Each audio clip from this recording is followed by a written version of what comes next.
Los hermanos sean unidos porque esa es la ley primera. Tengan unión verdadera en cualquier tiempo que sea, porque si entre ellos pelean, los devoran los de afuera. 90 buques mercantes, 20 de guerra, 20 de guerra.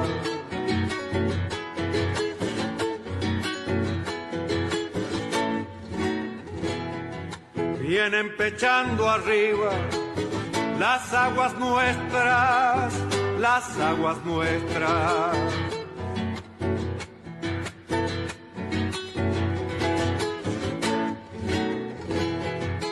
Veinte de guerra vienen con sus banderas, con sus banderas.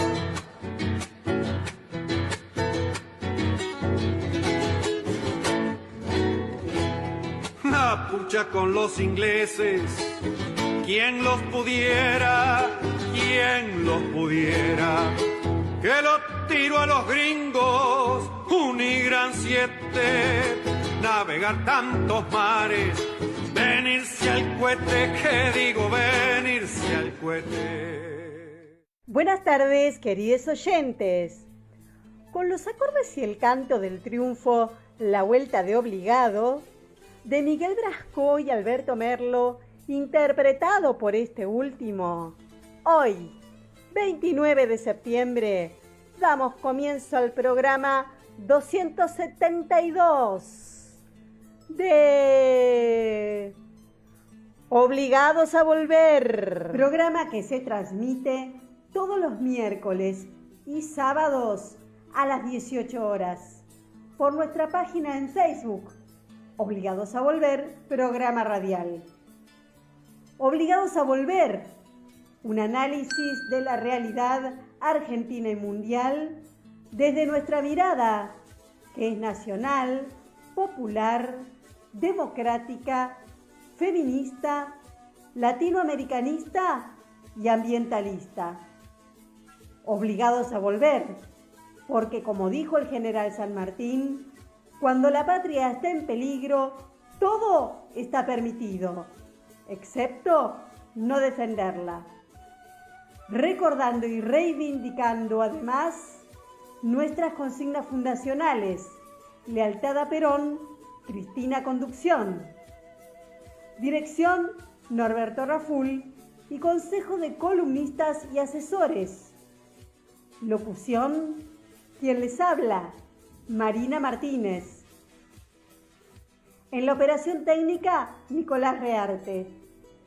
A continuación, Norberto nos comentará, como suele hacerlo, el temario de nuestro programa de hoy.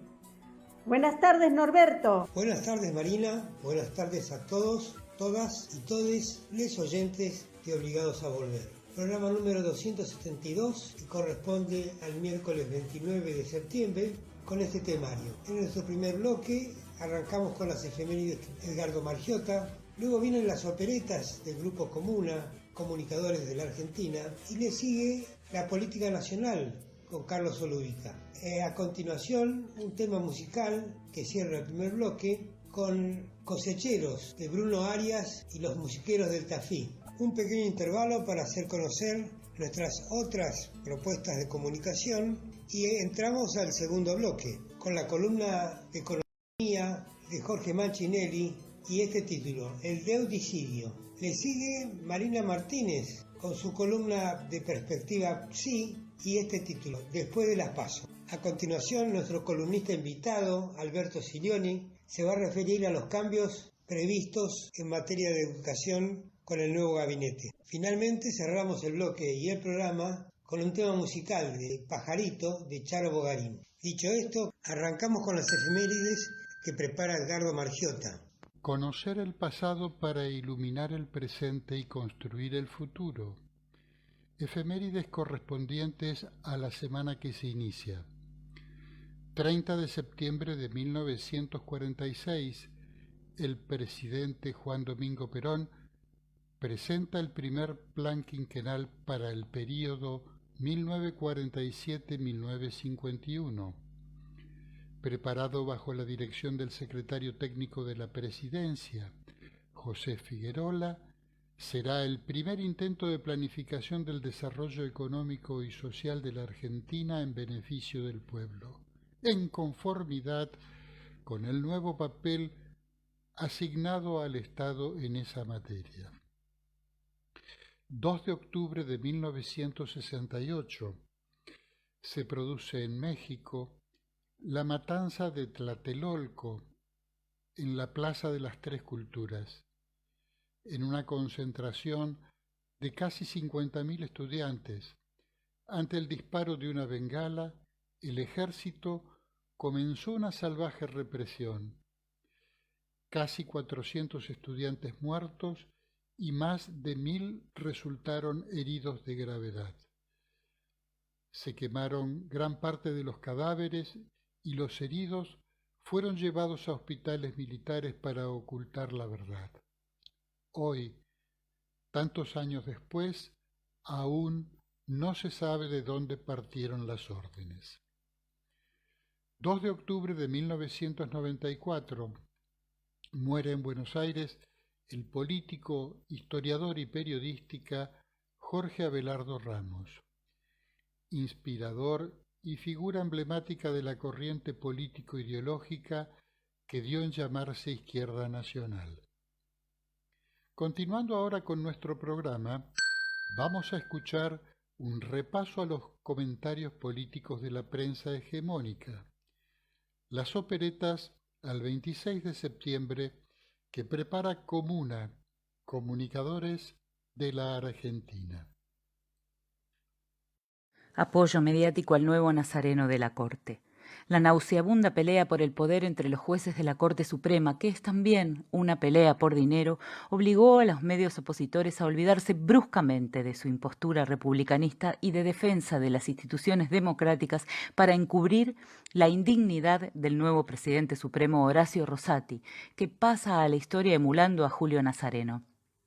El bochorno creó el riesgo de desenmascarar al conjunto del aparato judicial, que por lo común es descrito por los periodistas que combaten al gobierno como el vallado capaz de bloquear al peronismo, siempre denostado y que recibe aplausos por las resoluciones que salen en auxilio de los intereses de las castas y corporaciones más poderosas. Consumado el estropicio por Rosati y Rosenkrantz, ex abogado del Grupo Clarín, votándose a sí mismos, títulos y notas se volcaron en contra de Ricardo Lorenzetti, quien recordó súbitamente principios éticos y objetó el oscuro proceder de los Supremos. Otra parte del relato la encabezó Clarín, desplazando el centro de la atención a una de sus muletillas, Ofensiva acá contra la justicia, como tituló el sábado. Es que Rosati debió votarse a sí mismo, dijo este diario.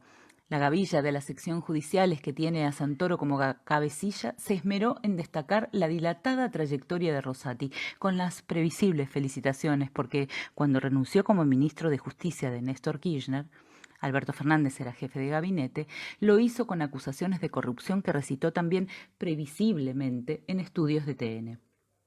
Otro de los actos indignos del nuevo capo supremo, el haber aceptado junto a Rosenkrantz la designación por decreto de Macri, es disculpado por Clarín con el argumento de que el entonces presidente procedió así porque el Congreso no funcionaba, a pesar de que luego sí funcionó y avaló las designaciones mediante el procedimiento establecido por la ley.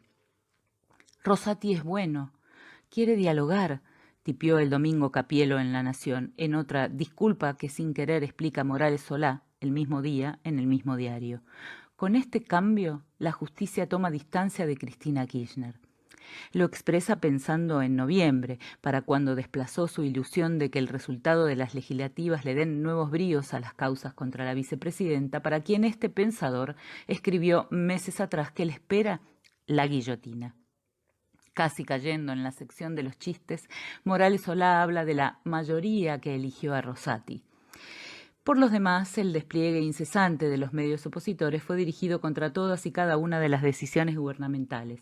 Clarín, La Nación e Infobae coordinaron el relato sobre el electoralismo que, repiten, marca las decisiones económicas con reiteradas proyecciones pesimistas sobre las consecuencias del gasto social. Pero también ametrallan la política sanitaria. Los otrora libertarios denunciantes de las restricciones de circulación para evitar contagios, propagandistas de las concentraciones opositoras, se volvieron bruscamente críticos de las aperturas anunciadas por Mansur y la ministra Bisotti. En campaña, Sigal, en Clarín, viaja en el tiempo para asegurar que, antes de noviembre, el gobierno ocultará los índices de contagio de COVID. Como es habitual, dirigentes de Juntos por el Cambio tomaron estas fórmulas de campaña electoral y las hicieron propias. Después de que Santiago Cafiero fue tildado continuamente de ineficaz e inepto, el nuevo ritmo impuesto a la jefatura de gabinete es encasillado como sobreactuación. Las palabras prebendas, clientelismo y electoralismo son publicadas al unísono por estos medios y repetidas por sus aliados y satélites. El vigor de gestión que procura alcanzar el gobierno es liquidado por Van der Koy como una mera simulación y como una chapucería de anuncios. Por las dudas, el avance de la vacunación pueda inclinar al menos algunos votos en noviembre, estos tanques volvieron a invertir esfuerzos contra la Sputnik. El miércoles hubo grandes títulos y espacios a una objeción de la Organización Mundial de la Salud. Hay que leer con lupa para saber que en verdad el desacuerdo se refiere a procedimientos en una de las 9 plantas que elaboran la Sputnik en Rusia y no a la vacuna en sí misma. Una vez más, Morales Solá se sincera y deja ver en qué escritorio le pagan. Publicó el miércoles que el gobierno eligió vacunas de segunda categoría porque la mejor es la de Pfizer, seguida por las otras 2 de Estados Unidos, Moderna y Johnson & Johnson. El jueves, Clarín y La Nación dieron volumen de drama nacional al hecho de que en Estados Unidos, vaya sorpresa, amenazan con no dejar entrar a los vacunados con Sputnik. Y otra vez, el especialista Sigal desplegó el viernes la opción de los argentinos con Sputnik para no ser rehenes en el país. En fin, aquellas definiciones de vacuna soviética o comunista de TN e Infobae quedan como manipulaciones tímidas. Sin que se le pueda atribuir malicia política ni explicarse por codicia económica, como tantos títulos y notas, el gran diario argentino volvió a subirse al podio histórico de las burradas periodísticas con la tapa que informó sobre los 10 meses de embarazo de Fabiola Yáñez, la compañera del presidente. También lo hizo, entre otros medios, TN. Probablemente sea lo más notable en el bochornoso presente del sistema mediático dominante, pero no es lo único que sus prestigiosas estrellas tienen para avergonzarse si tuvieran decoro. El martes Pañi buscó acusar a Cristina Kirchner de haber recurrido al caudillismo del PJ y para apuntalar su opinión se remonta a 2006, cuando se supone que ella le reprochó a Néstor Kirchner en un ámbito estrictamente privado por un acto de respaldo al entonces presidente el 25 de mayo de ese año en Plaza de Mayo. La proeza del sagaz periodista es dar 15 años después con las palabras textuales de una conversación a solas. Si de bochornos se trata, el mismo diario no se mostró tímido el jueves. Ante versiones sobre faltas de ortografía en unos garabatos de Macri, La Nación publicó una nota de 13 párrafos, con 11 fotografías para desmentirlo. De esas 11 imágenes, 4 son capturas del odiado canal C5N con el rótulo falso sobreimpreso. Se dice que el amor ciega, pero parece peor si es por el patrón. Esto fue Operetas, Comuna, Comunicadores de Argentina, Facebook, Comunicadores de Argentina y Twitter, @comuna_rg.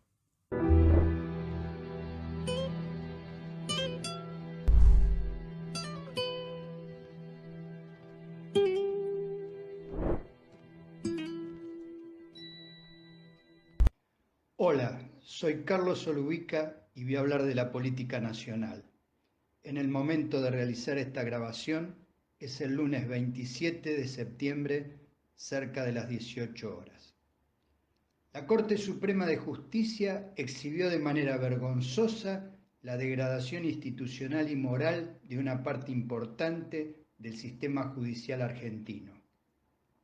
Nada menos que la cabeza de ese poder de tintes elitistas y monárquicos resumió en un solo acto todos los vicios que corroen la administración de justicia en nuestro país. Un cuerpo de solo 5 miembros que se mostró incapaz de resolver de manera mínimamente decorosa la elección de su nuevo presidente. 5 personas de las cuales nadie puede tirar la primera piedra porque cada una de ellas carga en su mochila conductas reñidas con la ética más elemental. Horacio Rosati y Carlos Rosenkrantz, nuevos presidente y vice, aceptaron en su momento ser nombrados jueces del máximo tribunal por un decreto de Mauricio Macri, aunque después, ante el repudio generalizado a esa medida inconstitucional, incluso por parte de los 3 integrantes del cuerpo, Lorenzetti, Hayton y Maqueda, debieron pasar por la aprobación del Senado de la Nación como correspondía hacerlo desde el vamos. Ambos, además, me refiero a Rosenkrantz y Rosati, firmaron el nefasto fallo del 2x1 para beneficiar a los genocidas, aunque luego la movilización popular los obligó a dar marcha atrás en esa decisión repugnante. Ambos también se confabularon para producir en su momento el desplazamiento anticipado de Ricardo Lorenzetti de la presidencia de la Corte, en una suerte de maniobra premonitoria de lo que ocurrió la semana pasada. El desairado en aquella oportunidad, y también ahora, Ricardo Lorenzetti, es quien patrocinó el lawfare en nuestras tierras, respaldando la mal llamada doctrina Irurzun que permitió las prisiones preventivas por motivos políticos, alentando las atrocidades del inquisidor Claudio Bonadío y homenajeando como un prócer al ícono del lawfare en Brasil, Sergio Moro. La que ahora se solidarizó con el ofendido Lorenzetti, mostrándose ofendida ya también, Elena Hayton, que sigue integrando el alto tribunal pese a haber excedido la edad que establece la Constitución Nacional gracias a un amparo que contó con la anuencia de Mauricio Macri, que votó junto con Rosati y Rosenkrantz el esperpento del 2x1, que logró ubicar a su hija Lenita en un cargo jerárquico dentro del Poder Judicial y que participó en su oportunidad de la movida para desplazar anticipadamente a Lorenzetti de la presidencia de la Corte. Por último, Juan Carlos Maqueda, sobreviviente de la antigua Corte menemista, que proviene del cordobesismo de Schiaretti y de la Sota y que fue el sustento necesario de la maniobra para entronizar a Rosati y Rosenkrantz en la nueva conducción cortesana. Ya que mencionamos la corte menemista, tristemente célebre por lo que se llamó la mayoría automática que convalidó todas las decisiones en contra de los intereses de la nación y del pueblo argentinos, y que dicho sea de paso anuló la condena a Mauricio Macri y su padre por contrabando agravado, fue rememorada por Lorenzetti en la crítica pública que formuló a lo que decidieron sus pares. Habló del penoso ejemplo de Julio Nazareno, quien aportó el voto decisivo para elegirse a sí mismo presidente, actitud que ahora imitaron Rosati y Rosenkrantz. Es decir, en las propias palabras de un integrante de la Corte actual, retrocedimos a la época oscura de la Corte menemista. Un dato para nada menor en el contexto de lo que estamos analizando. Rosenkrantz y Rosati fueron acercados a Macri por el prófugo de la mesa judicial macrista Fabián Rodríguez Simón, amigo de muchos años del primero y conocido del segundo. Rosati, además, contó con el beneplácito de Elisa Carrió. Es cierto que ahora Macri y Carrió se manifestaron arrepentidos de haber nombrado a Rosati, porque en alguno de sus fallos más recientes trasuntó demasiado peronismo, lógicamente según la óptica de dos gorilas furiosos. Lo que queda claro después de este festival de bajezas y actitudes miserables es que no existen diferencias ideológicas entre estos personajes, sino solamente luchas de poder y ambiciones personales. Por eso Maqueda pudo respaldar a Lorenzetti cuando se confabularon para desplazarlo de la presidencia, y ahora no tuvo problemas en aportar el voto imprescindible para ungir a Rosati y Rosecrans. Y Hayton pudo participar de la defenestración de Lorenzetti en el pasado y ahora, sin que se le mueva un pelo, aportar su propia indignación y su ausencia ante la maniobra que lo dejó desairado una vez más. Por eso también Lorenzetti, que tenía sus aspiraciones de volver a la presidencia, pero sacaba cuentas y veía que no le daban los números, intentó acordar con Rosecrans para que siguiera al frente de la corte, con tal de evitar la llegada de su archienemigo Rosati. Por eso Rosati, que aborrece el estilo personalista de Lorenzetti, fue el promotor del recorte de atribuciones del presidente apenas asumió el cargo su aliado Rosecrans, quien se enojó mucho entonces. Desde ese momento todas las decisiones administrativas, presupuesto, contratos, licencias, entre otras cosas, requieren de 3 firmas para aprobarse. Una curiosidad, o quizás no tanto, es que Lorenzetti apoyó esa iniciativa de Rosati. En verdad hubo un tiempo bastante reciente en que ellos dos, junto a Maqueda, conformaron una tríada que llegó a ser denominada por el macrismo como la mayoría peronista, por algunos fallos adversos al gobierno de Macri, como cuando impidieron habilitar el Tribunal Oral Federal 9 que Cambiemos había armado a medida para que absorbiera las causas contra Cristina. Queda clara también la urgencia de una reforma judicial que sigue siendo una asignatura pendiente del gobierno del Frente de Todos. La incógnita que se abre a partir del 1 de octubre, fecha en la que asumirá el nuevo presidente, es cómo seguirá funcionando la Corte Suprema con tamaña fractura expuesta. Viendo por todo lo relatado hasta aquí que las alianzas en los fallos no son las mismas que en el plano institucional y que nada es demasiado estable, algunos piensan que Lorenzetti y Hayton podrían paralizar fallos si quisieran boicotear el funcionamiento de la Corte con solo no firmarlos. Una demostración de esta posibilidad ocurrió el último jueves, el día que se firman sentencias. Había 800 para firmar, pero solo salieron 21. Cuando la ronda de firmas llegó a Lorenzetti, se interrumpió porque no firmó nada. Con la cantidad de expedientes que duermen a veces por años en el máximo tribunal, es difícil imaginar lo que podría ocurrir si se concreta la amenaza de paralizar los fallos. Y una noticia de último momento antes de despedirme. Por orden judicial, a partir de una denuncia, fue allanada la obra social del Poder Judicial que administra la Corte Suprema y particularmente está en manos del juez Juan Carlos Maqueda. Un fuerte abrazo para todas y todos.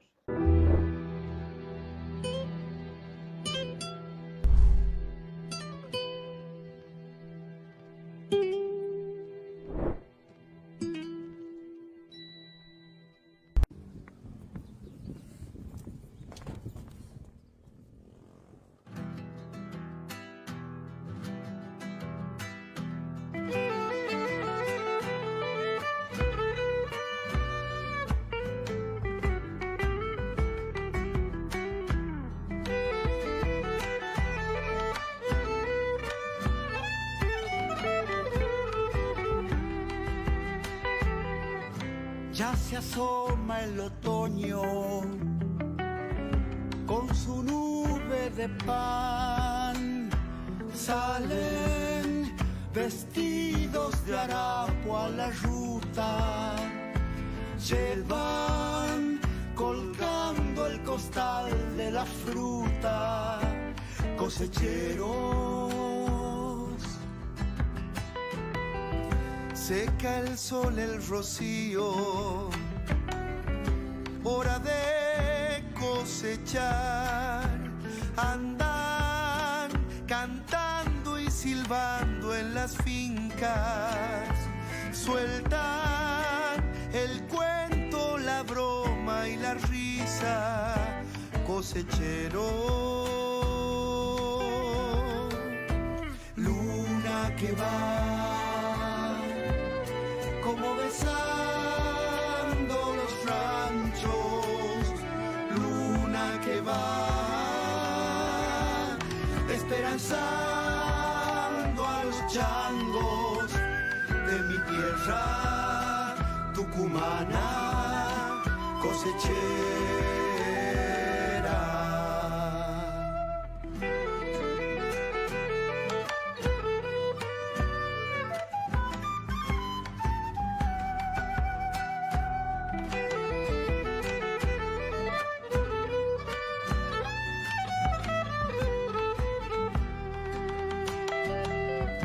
Fiero oficio el del pobre, cosechar pa'l patrón, andar changando en los barrios del pueblo, rogar que llegue algún plan de gobierno, cosecheros. La jornada termina, regresando al hogar, sentir el dulce jugar de los niños, saber que hoy vives y luchas por ellos, por sus sueños. Luna que va, como besando los ranchos, luna que va, esperanzando a los changos de mi tierra tucumana cosechera,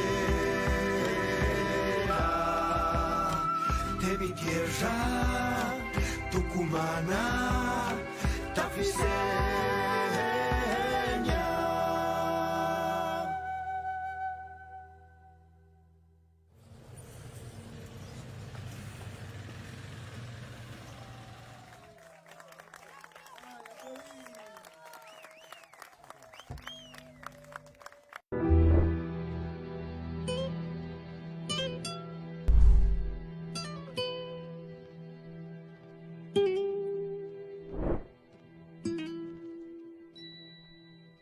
Obligados a volver, se solidariza con Milagros Sala, injustamente detenida desde enero de 2016, y con todos los demás detenidos y perseguidos por el régimen macrista y sus cómplices del sistema judicial, por la pronta liberación de los presos políticos.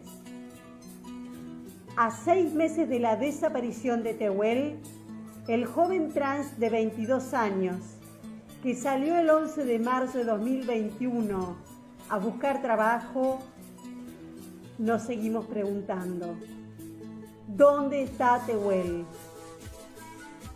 Antes de continuar con Obligados a Volver, les invitamos a conocer todos nuestros medios de comunicación.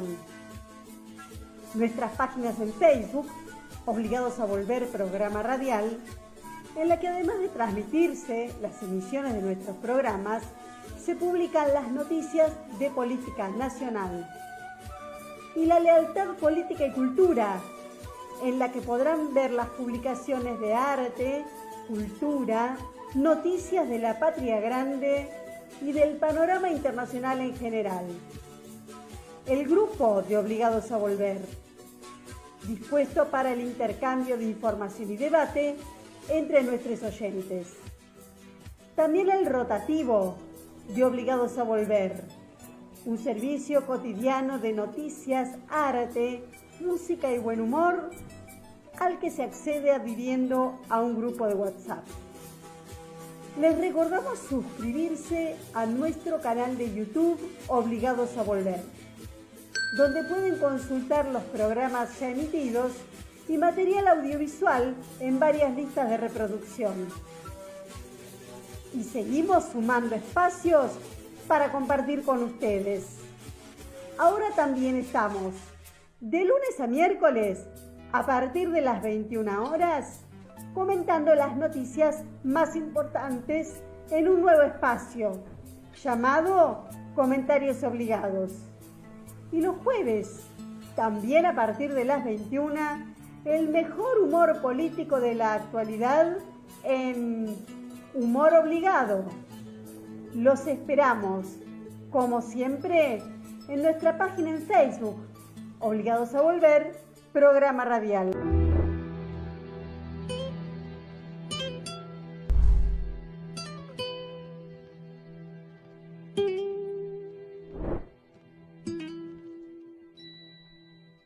El deudicidio o muerte por deuda. El presidente Alberto Fernández, ante la Asamblea General de la Organización de las Naciones Unidas, manifestó que es imprescindible una reconfiguración de la arquitectura financiera global. Como ejemplo, citó que América Latina y el Caribe destinan un 57% de sus exportaciones al pago de servicios de la deuda externa. Ubiquemos esto en una situación personal. Si mi salario es 100, me va a quedar menos de la mitad para vivir, porque más de la mitad se la va a llevar el banco. Si mi ingreso por la actividad productiva, por la atención del comercio, es 100, el banco se va a quedar con más de la mitad de lo que me ingresa, y esto es insostenible. Alberto Fernández precisó que el caso nuestro, el caso de la Argentina, representa el de un país que ha sido sometido a un endeudamiento, escuchemos esto, tóxico e irresponsable con el Fondo Monetario Internacional.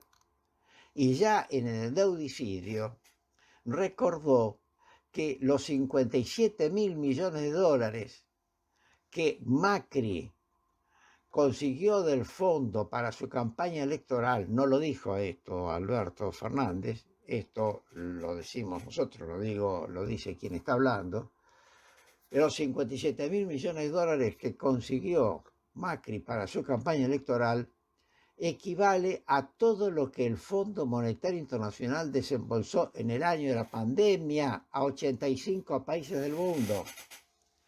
Una campaña electoral financiada con fondos que equivalían al desembolso anual por la pandemia a 85 países del mundo. Dijo Alberto Fernández, no hay ninguna racionalidad técnica, ni lógica ética, ni sensibilidad política que pueda justificar semejante aberración. Lo más grande aún, afirmó, es que gran parte de los recursos suministrados a la Argentina han sido fugados del país por una apertura irresponsable de las cuentas de capital. Entonces aquí es donde llegamos a una situación que no tiene otra forma de enfrentarse que no sea realmente, para solucionarlo, que no sea la de acciones legales. Y justamente en abril de este año, la Presidencia de la Nación, mediante el decreto 239, instruyó al procurador del Tesoro de la Nación para que se constituya en parte querellante en representación del Estado Nacional en la causa Mauricio Macri y otros sobre defraudación por administración fraudulenta y defraudación contra la administración pública. El decreto instruye a la Procuración a iniciar las acciones conducentes al recupero de los eventuales daños y perjuicios emergentes de los hechos denunciados, facultándola a la Procuración a tal efecto a promover en su caso la respectiva acción civil en el proceso final. Instruyó el decreto del que estamos hablando a la Sindicatura General de la Nación para que determine la existencia y, en su caso, la cuantía del perjuicio económico. Muy bien. En esta investigación, en esta auditoría que se hizo, se comprobó que la plata se fugó en la formación de activos externos, de activos en el exterior. Llegamos así a una situación realmente, diría, extrema. Hubo una estafa con esa deuda. Ahora, ¿cómo se va a negociar una estafa? ¿Cuáles son los términos de negociación de una estafa desde el estafado? El Fondo Monetario Internacional puede decir que no estafó, pero sin ninguna duda tomó decisiones que no están contempladas ni permitidas en su Carta Orgánica.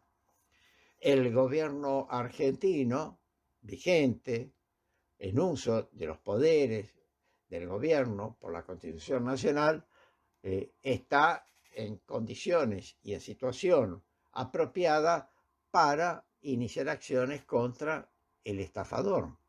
¿Quién ha sido el estafador acá? Bueno, el estafador ha sido uno, que era el que estaba al frente del gobierno, y ha tenido la complicidad de otro, del que permitió la estafa, porque la estafa no ha sido contra solamente el Fondo Monetario Internacional, que hizo algo que no está permitido en su reglamento, en su constitución, sino una estafa para el pueblo argentino, que nos ha dejado una deuda que no corresponde. Estamos en este momento, en esta situación, en esta circunstancia. Miren, el trámite de esta estafa, la secuencia de esta estafa, tiene pasos. Hubo 3 cartas intenciones entre el gobierno de Macri y el Fondo Monetario. La primera carta de intención fue el 12 de junio, por la cual el fondo le concedió 50.000 millones de dólares, equivalentes al 1.110% de la cuota que tiene la Argentina en el fondo. El 18 de junio, es decir, 6 días después, hubo una segunda carta de intención.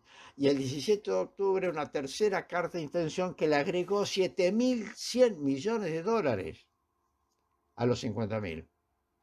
Por lo cual, el monto que tomó la Argentina representa el 1.277% del cupo que tiene en el fondo.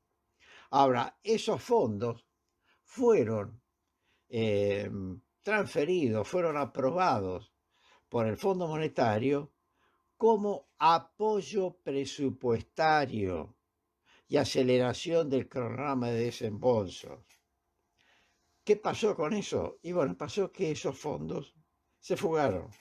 Esos fondos se convirtieron, como decíamos recién, en lo que se llama la formación de activos externos.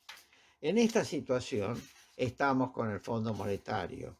Es cierto, hemos tenido que pagar este año una cuota, pero viene la negociación que no está cerrada de ninguna manera. ¿Por qué? Porque está en curso esta demanda, está en curso esta acción penal contra quienes cometieron semejante tropelía. Y es muy, diría, muy complicado que un país llegue a un acuerdo por una estafa cuando tiene una demanda penal por esa estafa. Va a llevar su tiempo y ese tiempo, no nos cabe la menor duda, va a ser un tiempo de presiones, va a ser un tiempo de operaciones, de mentiras, de aprietes, sobre la cotización del dólar, sobre la situación del Banco Central, sobre la economía. Es decir, vamos a estar todo ese tiempo, vamos a estar sujetos a resistir o necesitados de resistir las presiones que sean, porque lo que está en juego acá es nada más y nada menos, y esto no es una exageración, lo que está en juego acá es nada más y nada menos que recuperar la Argentina, recuperar la existencia de Argentina. ¿Y por qué decimos esto? Porque Argentina, los argentinos, mejor dicho, hemos perdido el país. ¿Por qué hemos perdido el país? Porque no hay un país. Un país tiene moneda y la Argentina no tiene moneda. A ver, hemos comentado acá el informe que dio el presidente del Banco Central en una reunión del Consejo de las Américas, que es un grupo de lobistas que funciona en Buenos Aires y en diversas partes de Latinoamérica. Informó que en la Argentina hay 100.000 millones de dólares billete, más que los que hay en las reservas federales de Estados Unidos. Y hay 400.000 millones de dólares en el exterior de argentinos, residentes argentinos. Entendemos esta cifra, tomamos conciencia de esto, nos han dejado sin moneda. Y esto comenzó con la dictadura de 1955. Siguió con la dictadura del 76 y fue convalidado y expandido a la totalidad de la organización estatal en el menemismo, con la falsedad, con la estafa esa de la convertibilidad. Entonces, un país sin moneda no es un país, es un territorio con población. Y un país sin moneda es un país sin Estado. Entonces, la Argentina no tiene un problema económico, tiene un problema profundamente político, que es recuperar su existencia, para lo cual tiene que tener moneda. Una de las primeras declaraciones que hizo Perón cuando volvió a la Argentina, después de los 18 años de proscripción, habló de la moneda, habló justamente de eso. Entonces, recuperar la moneda es echar las bases del Estado, es recuperar el Estado. Y la expresión de deudicidio empleada por el presidente de la Nación es realmente la precisión que se ajusta a la realidad. El endeudamiento externo lleva a estos casos extremos en donde el 57% de lo que le ingresa a los países endeudados a pagar servicios de deuda, los lleva a ser sometidos, los lleva a someterse a los bancos que les prestan o los fondos de inversión que les prestan ese dinero. Entonces, estamos en una situación de reconfiguración del país, de recuperación de la Argentina, que es mucho más que pensar que estamos con un problema económico que con algún par de medidas o más o menos se puede enderezar. Tenemos que volver a tener moneda y tenemos que volver a tener Estado. La posición de Alberto en la Asamblea de Naciones Unidas fue contundente y clara. Tal como están las cosas, estamos en camino de un deudicidio, es decir, de una muerte de países por el endeudamiento. Esta es una definición muy fuerte y muy certera. Tengámosla presente.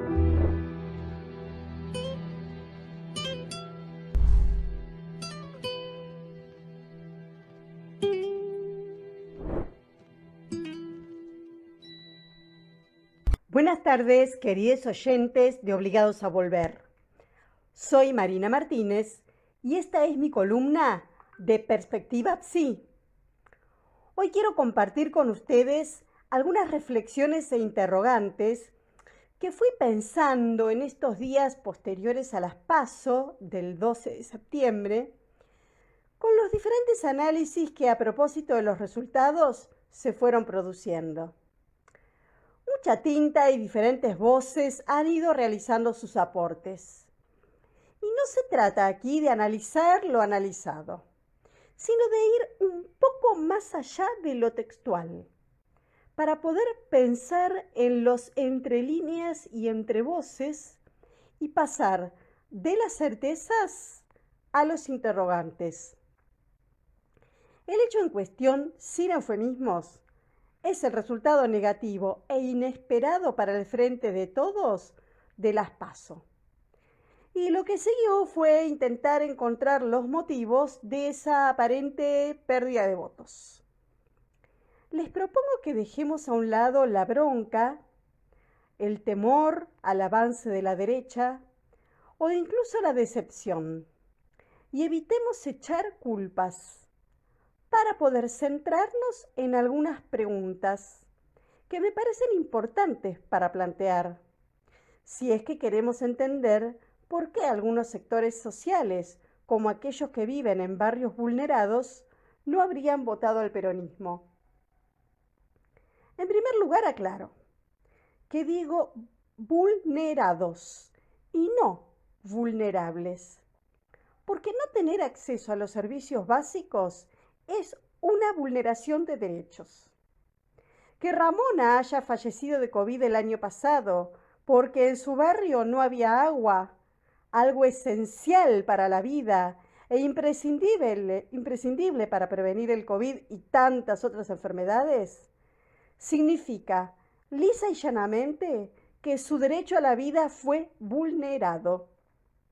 Entonces, cuando digo vulnerados, me refiero a que no es responsabilidad de quienes habitan esos barrios el ser vulnerables, sino de quienes deberían resolver, por lo menos, el acceso de sus habitantes a los servicios esenciales.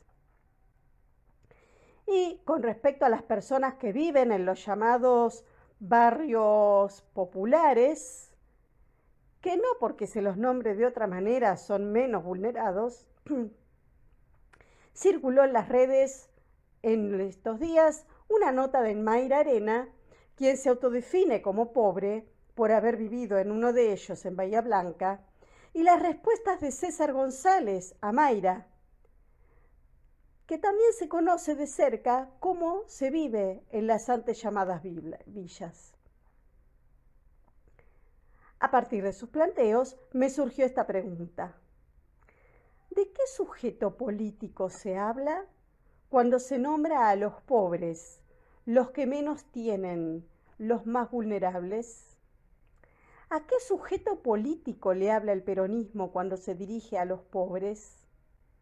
¿No parece a veces que se lo siga pensando como aquellos a los que se dirigían Perón y Evita? Yo creo que algo de esto hay. Y lo que dice Mayra Arena, aunque se arroga la representación de todos los pobres y habla desde una certeza de saber lo que ellos quieren, sienten y piensan, me lleva a creer que cuando hablamos de quienes viven en barrios vulnerados, según desde qué sector social lo hagamos, siempre es desde nuestra perspectiva y no desde su propia perspectiva. Y ahí es cuando siempre nos equivocamos, aun cuando les podemos pensar desde la empatía, pero con un techo sobre nuestras cabezas y algo para cobrar a fin de mes. Aun cuando intentamos con la mejor buena voluntad ponernos en su lugar, si es que esto fuera posible, ignoramos realmente de qué sujetos políticos estamos hablando y les suponemos ideas, ideologías, sentires que siempre son desde nosotros mismos, desde lo que sentimos y pensamos, pero que están en relación directa con nuestra formación y nuestra manera de ver el mundo. Lo que le responde César González a Mayra Arena es muy importante, porque reduce la certeza y cuestiona la homogeneidad que ella supone al arrogarse el saber sobre ser pobre. Y en ese cuestionamiento queda implícito que, como en muchos otros barrios, en los llamados populares, también hay diversidad de modos de pensar. No se puede ni se debe pretender que cuando un discurso se dirige a los pobres, se esté pensando en un solo modo de ser sujeto político. Creo que cuando se habla de comunicar bien, lo que se le suele decir al gobierno que debería hacer, también habría que pensar cómo y a quiénes se dirige, si se incluye o no a los que se quiere que se sientan incluidos.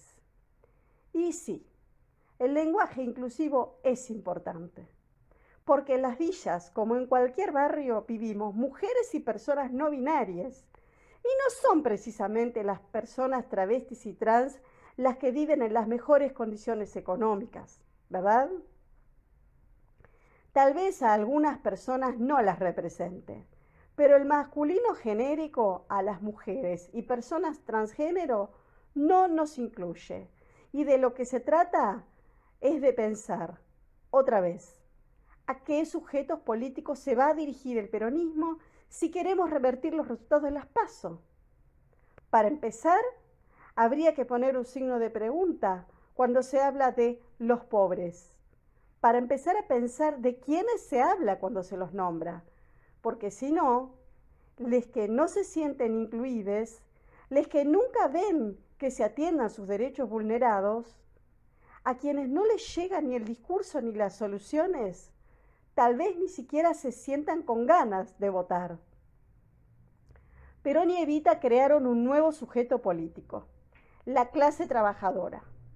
Crearon un discurso que los incluía y también se los incluyó en el plano de la acción, con políticas públicas que otorgaron derechos y mejoraron las condiciones de vida. Hoy, ¿los pobres se incluyen en la clase trabajadora? ¿Quieren incluirse cuando para muchos no hay trabajo registrado y la precarización laboral condena a tantos a una vida miserable, sin poder acceder a una vivienda digna y ni siquiera a derechos humanos como la salud, la educación, la alimentación? ¿No será hora de volver a pensar qué hace falta para que la clase trabajadora vuelva a ser la clase mayoritaria, la que se identifique con un discurso de ampliación de derechos, pero que además ese discurso se plasme en políticas públicas que mejoren de verdad la vida de esas mayorías? Pensémoslo. Hasta la próxima.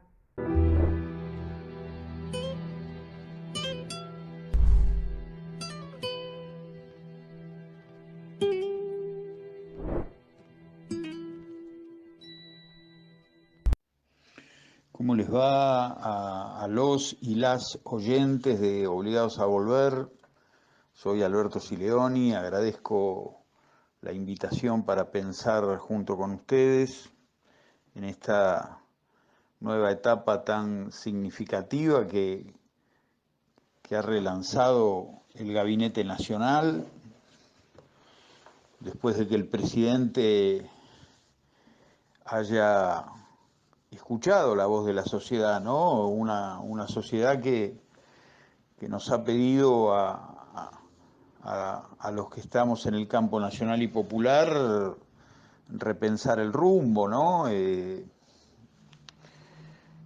18 de 24 provincias el Frente de Todos no ganó, en la provincia de Buenos Aires también, en una gran cantidad de distritos. Entonces, ese relanzamiento en educación ha hecho que dejara de ser ministro Nicolás Trota, al cual deberá reconocerse como a todos los que han pasado por la primera etapa de la gestión, el enorme desafío de hacer gestión política en el medio de una pandemia. Y justamente al dejar Nicolás Trota el cargo ha asumido Jaime Persic. Puedo hablar desde lo personal. Jaime Persic ha sido quien me ha acompañado en carácter de viceministro del año 2011 al 2015. Es una persona de sólida formación y que no ha dejado de estudiar en todo este tiempo y de formarse. Ha sido alguien que tiene una relación con las poblaciones carecientes muy importante, ha hecho muchos trabajos de políticas educativas relacionadas con los que menos tienen, y debe ser una de las pocas personas que ha sido responsable de las 2 secretarías del ministerio. Ha sido secretario de Educación, que es quien tiene a cargo toda la educación obligatoria, y ha sido secretario de Políticas Universitarias. Me parece que es una designación auspiciosa. Me parece que ha acertado el presidente con el nombramiento de Jaime Persic, y rápidamente en sus primeros pasos ya está demostrando que en algún sentido quiere reposicionar el tema educativo, recuperar la normalidad, para decirlo de alguna manera, educativa, la presencialidad. Es cierto que, por supuesto, lo puede hacer porque los índices sanitarios cada vez son más benignos y posibilitan esta decisión. Y me parece que el centro de lo que ha dicho en estas horas que lleva como ministro es fundamentalmente recuperar yo lo que diría es una épica del retorno. Hay cifras muy, muy preocupantes respecto de los niños, las niñas y los jóvenes que han dejado el sistema educativo. Son centenares de miles que tienen una relación o pobre o nula con el sistema educativo. Fundamentalmente la pandemia ha desnudado desigualdades económicas, etarias, tecnológicas, de género, territoriales. Por tanto, debe ser nuevamente el Estado quien esté al lado de todos aquellos que no han tenido posibilidades porque no tienen justamente los instrumentos tecnológicos adecuados, o porque hay 1 o 2 teléfonos para 5 o 6 integrantes de una familia y esos teléfonos no tienen internet, esos teléfonos no tienen datos móviles, y las grandes empresas telefónicas esconden las tarifas básicas para que la gente no las conozca y no se puedan abonar a ellas. Entonces hay una enorme epopeya que hay que hacer. Esto se debe hacer en el Consejo Federal de Educación, que es la reunión de los 25 ministros, y un solo objetivo primario y urgente: traer a los que se fueron. Pero, por supuesto, como se dice ahora, debe haber políticas de 2 velocidades. Esta que acabo de decir es urgente, pero inevitablemente no hay que dejar de pensar que el sistema educativo necesita mejorar los aprendizajes, que es posible pensar en otra institucionalidad de la escuela, que es posible y necesario pensar en otra organización de la escuela secundaria, y este es el tiempo como para hacerlo después de esta pandemia que se ha llevado 115.000 argentinos. Así que un tiempo que es de esperanza, un tiempo muy difícil en materia educativa, pero que es de esperanza, con la voluntad de reposicionar la educación, de reposicionar la inversión en educación, de volver a construir escuelas, de volver a distribuir libros, de volver a poner la educación técnica en el lugar que debe estar, y poder restañar el enorme daño que hicieron 4 años de un gobierno deleterio y destructivo como el de Mauricio Macri y los 18, 19 meses de la pandemia. Así que una expectativa positiva en el medio de estos dolores. Agradezco una vez más a Edgardo Marciota y los compañeros y a todos ustedes, oyentes de Obligados a Volver, y agradezco esta posibilidad de pensar junto con ustedes algunas ideas sobre la educación de la patria.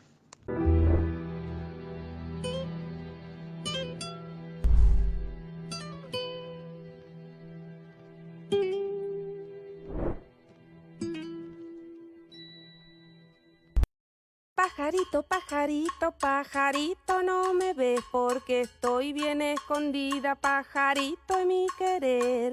si tú vienes en la mañana, pajarito, yo he de estar esperando en mi nidito pa' poderte a ti besar.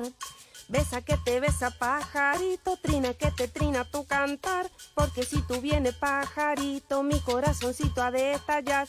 Cuando canto en la mañana, hasta la luna se queda esperando, pajarito, que tú vuelvas, que tú vuelvas.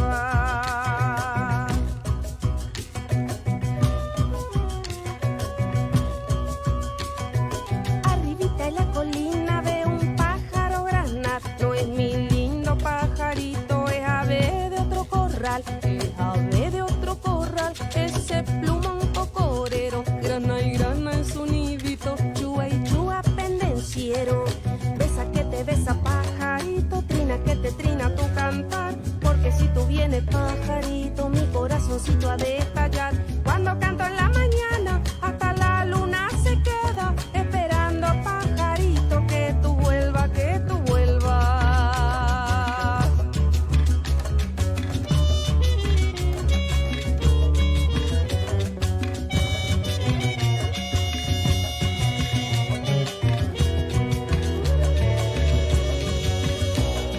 Mi piquito colorado, tu piquito sabe a hierba, porque el lindo pajarito te alimenta de la tierra. Mi pechito es amarillo, tu pecho blanco y celeste, son colores de la patria, de mi tierra y de mi gente. Besa que te besa, pajarito, trina que te trina tu cantar, porque si tú vienes, pajarito, mi corazoncito ha de estallar. Cuando canto en la mañana, hasta la luna se queda esperando, pajarito, que tú vuelvas, que tú vuelvas.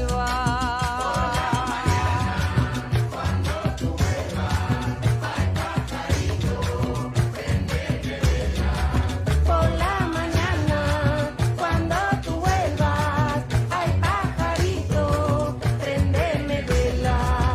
Por la mañana, cuando tú vuelvas, ay pajarito, prendeme vela. Por la mañana, cuando tú vuelvas, ay pajarito.